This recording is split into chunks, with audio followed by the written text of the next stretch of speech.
ఒక్కరోజు కూడా లీవ్ తీసుకున్నట్టయితే మేము గమనించలేదు సార్. ఖచ్చితంగా మీరు దాదాపు ఒక 2 దశాబ్దాల పాటు ఒక యంగ్ అండ్ డైనమిక్ సీఎం ఈరోజు దేశంలో ఉప్పల్ స్టేడియంలో చూసినాం.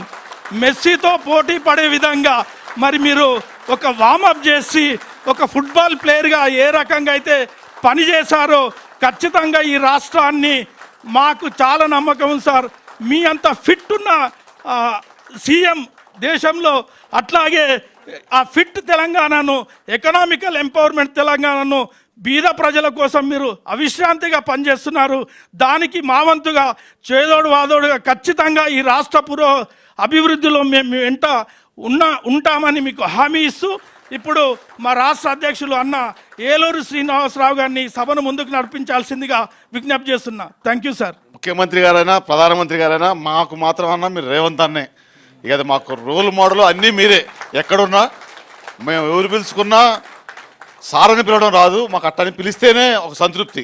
మీకు ప్రత్యేకంగా మా తెలంగాణ ప్రజల పక్షాన ఉద్యమకారులుగా, అధికారులుగా, యావత్ తెలంగాణ గెజిట్ అధికారులు 87,000 మంది గెజిట్ అధికారుల పక్షాన, అదేవిధంగా జేఏసీ 15,25,000 మంది ఉద్యోగుల తరఫున మీకు తల వంచి నమస్కారం చేసుకుంటూ, ముఖ్యంగా మేము అడిగేది మీకు తెలియని సమస్య కాదు. మా మీద కింది స్థాయిలో ఆ డిఏ విషయం కావచ్చు, పిఆర్సీ కావచ్చు, హెల్త్ కార్డ్స్ కావచ్చు, సిపిఎస్ కావచ్చు, క్షుద్ర పూజలు చేస్తున్నారన్న వాట్సాప్లో. కాకపోతే మీరు అతీత శక్తులు కాబట్టి మీకేం కాదు, కానీ మాకైతే ఇబ్బందిగా ఉందన్న.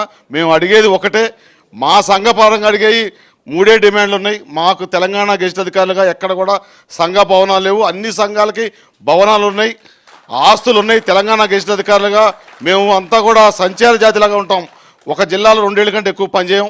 మాకు సంఘ బిల్డింగ్లకి ఆల్రెడీ మేము పెట్టాము, అన్నిటికి కూడా అడ్వాన్స్ పొజిషన్ అడుగుతున్నారు. గౌరవ కలెక్టర్లకు ఒకసారి ఇంటిమేషన్ ఇచ్చేస్తే మీ ద్వారా మాకు సంఘ భవనాలు ఈ పీరియడ్లో మా సంఘానికి వెసులుబాటు ఉంటుందని ఒకటి ప్రాథమికంగా కోరుకుంటూ, రెండవది సంఘాల రికగ్నిషన్ మొత్తం కూడా గత ప్రభుత్వం సంఘాల అస్తిత్వాన్ని, ఉనికిని చంపేశారు. 2016లో జీవో తీసి 2014 నుంచి ఇంప్లిమెంట్ చేస్తూ సంఘాలకి జాయింట్ స్టాఫ్ కౌన్సిల్ లేదు, రికగ్నిషన్ లేదు, సంఘాలకు ఎలక్షన్స్ లేవు, ఓడీలు అన్నీ చేశారు. మన ప్రభుత్వం వచ్చిన తర్వాత అన్నీ రెన్యువల్ అయినాయి, కానీ రికగ్నిషన్ ఒకటి పెండింగ్ ఉందన్న. అది మీ ద్వారా అయితే 2 సంవత్సరాలు అయిపోయింది కాబట్టి రికగ్నిషన్ ఒకటి అడుగుతా ఉన్న సంఘానికి. ఇక మిగతా మా గెజిట్ అధికారుల సంఘం తరఫున మేము ఎప్పుడు కూడా మీకు ఫ్రంట్ ఎండ్ సైనికులం.